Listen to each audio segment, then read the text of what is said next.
What is up, guys? Google just announced not one, not two, but 5 new devices. So let's talk about them, take a look and see what's going on. Let's start small. How small? Chromecast small. Google announced the Chromecast Ultra.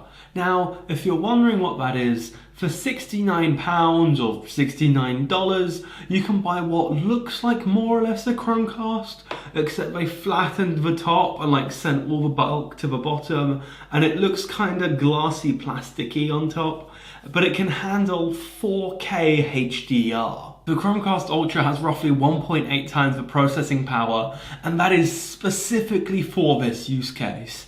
It is exactly for the situation where you want to watch 4K content, but you don't have a smart TV, or you just want to invest in the Chromecast ecosystem. Like with most things Google announced today, there's a waiting list for this, and it's expected to drop on the 4th of November. My quick thoughts on this: Chromecast Ultra as an idea is really cool. I love that it can handle HDR and 4K. Not that I utilize either of those technologies, but I know that if I bought one it would be future-proof. But there isn't really anything revolutionary to talk about there, so let's move on. And while talking about revolutionary, let's talk about VR, because it seems to be taking the world by storm. During the Made by Google event, they made a big point that the issue is that they just look and feel clunky. So they came to solve that issue. How, I hear you ask?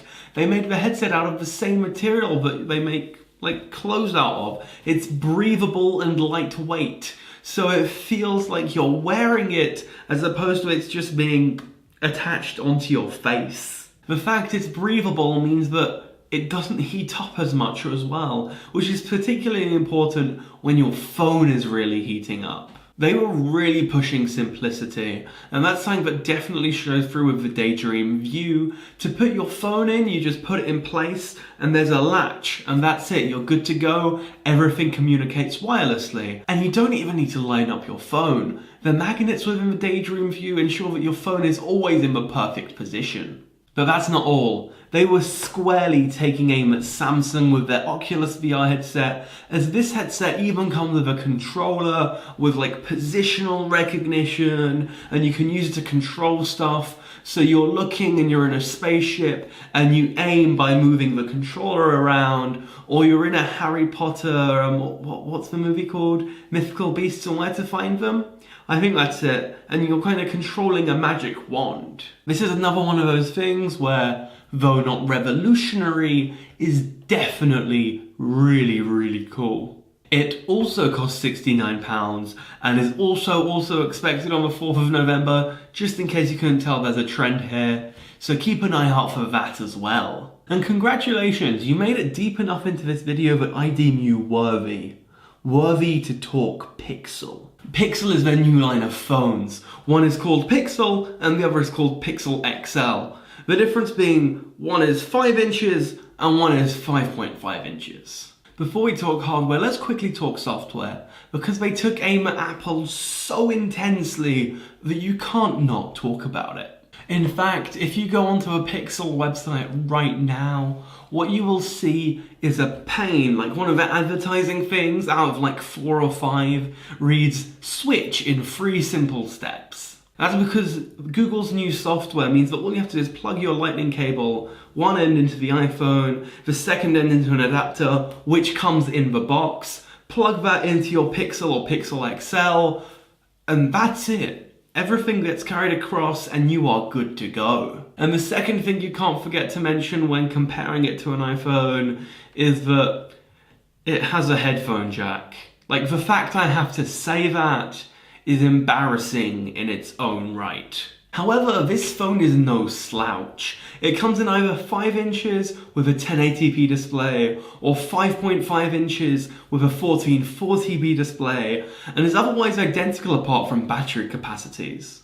The Pixel has 2770 mAh of battery on board, whilst the Pixel XL has 3450, but otherwise they are completely identical. Both have a Snapdragon 812 processor, both come with 4GB of RAM, both have either 32 or 128GB of storage, and both come with Android 7.1 Nougat pre-installed. Cameras have always been a big weak point for Google devices when they were Nexus branded, but Pixel takes a huge leap forward. The 12.3 megapixel rear camera is the highest ever rated camera for a mobile phone on DxOMark, coming in at 89, which is 3 points higher than an iPhone 7, and we don't know where it is compared to the S7/Note 7 because they haven't done that phone yet, which is really odd, but we'll see it soon.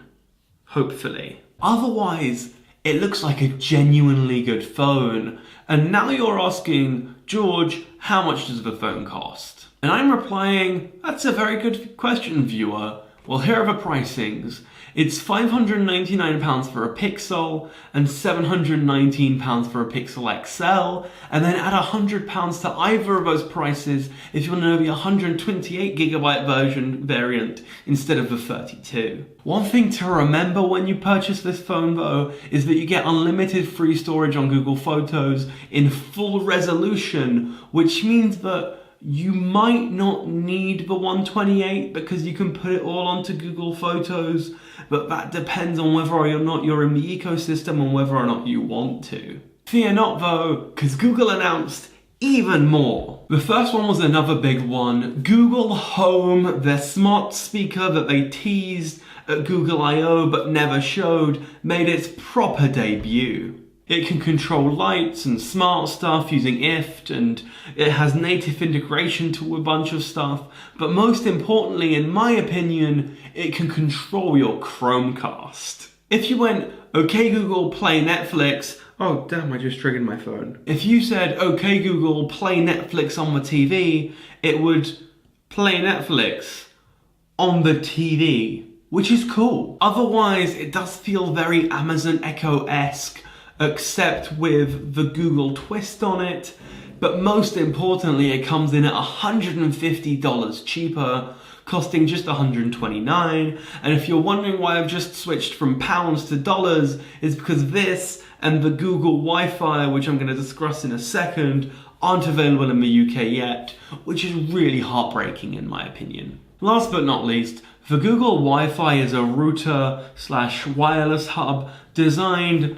really eerily like the Eero. See what I did there? It functions as a mesh network, meaning you set up one as a hub, and then as you set up others in different rooms, it expands the range of the Wi-Fi network, and it can smartly switch between different actual physical routers to give you best internet performance. This is important in a world where they make Google Home because they'll want that whole experience to be integrated, and I would be extremely surprised if you're not able to control your Google Wi-Fi through your Google Home.